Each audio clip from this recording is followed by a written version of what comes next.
ഇതാണ് ഇവിടെ പറഞ്ഞ ക്രീം ബണ്ണ്. എങ്ങനെയുണ്ട് നോക്കട്ടെ, വെച്ചോട്ടെ. വലിയ പാത്രമൊന്നുമില്ല കഴിക്കാൻ, ചെറുത് തന്നെ ഉള്ളൂ. എങ്ങനെയുണ്ട്? കുഴപ്പമില്ലെന്നേ ഉള്ളൂ. അല്ല മസ്റ്റ് ട്രൈ ആണോ?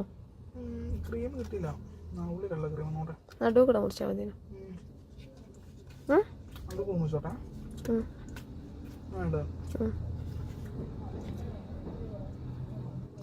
ആ പ്രാവശ്യം കഴിയാ, എത്ര എന്താണ്?